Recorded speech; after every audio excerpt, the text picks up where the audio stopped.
Hey healthy gamers, this is Jack here bringing you another monk build. This one is really exciting because I think it's going to help a lot of people progress through Acts 2 and 3 because it combines some really great offensive skills along with some really great defensive skills, so you're not sacrificing too much DPS for survivability or vice versa. I'll just give you a quick look at the stats that I'm running in this video and then we'll go straight into the build. Just give you a quick look at the stats I'm running in Act 3. I have 66% armor with Seize the Initiative on, and I'm also using Mantra of Evasion with the hard target rune. Health is at 29,000, resists are at 56%, and dodge is right at 50%. And then a big thing, I picked up this belt. You can get these, go in the auction house, search for, just do armor, because you can't search for reduced damage from melee attacks on belts, so you just have to search for all armor and then put in like 15 as your specification for reduced damage from melee attacks, and it'll come up with all of these belts. And you should definitely buy one. That helps a ton, reducing your damage by 18%. Then other relevant stats, life steal 2.7%, life per hit 940. And so you can see you don't need a ton of resist or armor if you can get good life on hit and life steal and pick up a belt that reduces damage from melee attackers. That's really helpful. And if you want to see a full screenshot of all my gear, that's over on my website at thehealthygamer.com. So really the key skills to this build is Way of the 100 Fists and then Crippling Strike.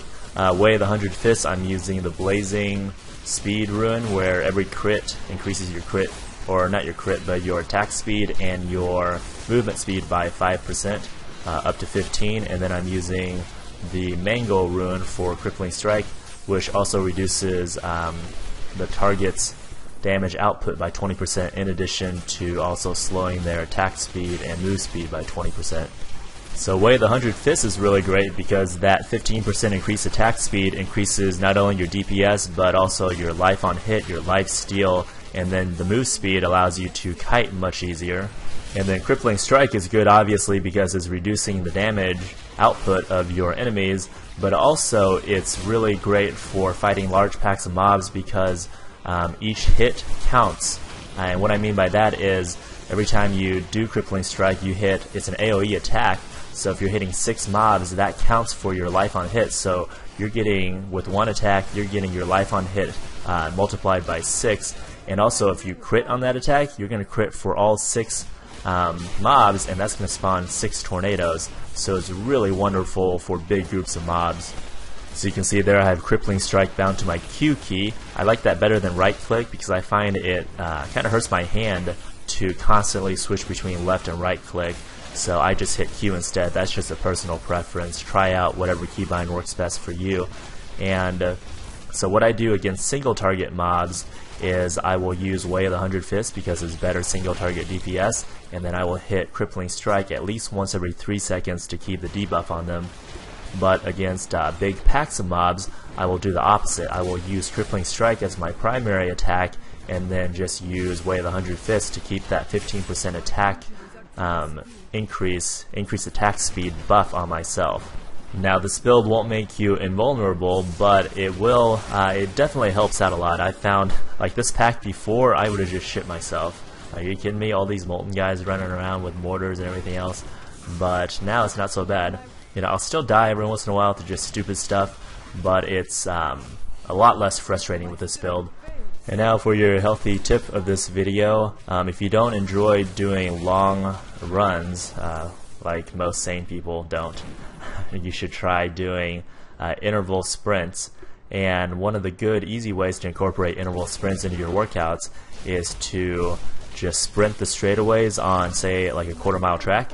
Sprint the straightaways and then walk the corners, and just do 1 mile after, say, you do a weightlifting session. Just do 1 mile of these sprints, and that'll burn a good extra 100-150 calories. It'll improve your overall cardiovascular endurance, and it's just really good for you.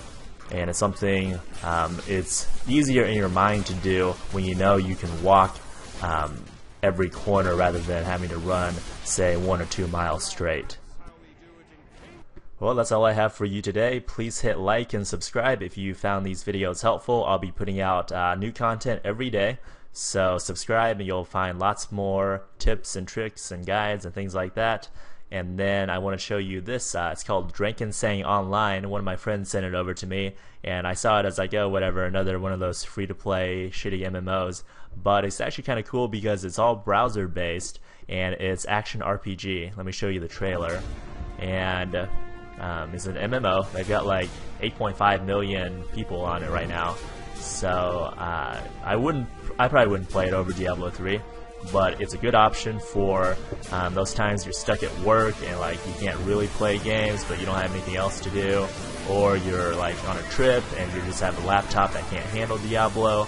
So that's when I would play it personally, and it's free, so it's worth checking out if you're getting bored with Diablo, or roll an alt. That's what I'm gonna do. I'm gonna roll Witch Doctor alt. But so yeah, check this out. I'll link over to it in the description. And I just want to say thanks again for watching. You guys are wonderful viewers. If you have questions, you can ask over on my forums or leave comments. I respond to every comment, every message. Sometimes it might just take me a few days, so be patient. But yeah, you guys are wonderful. Hope you have a wonderful day. Thank you.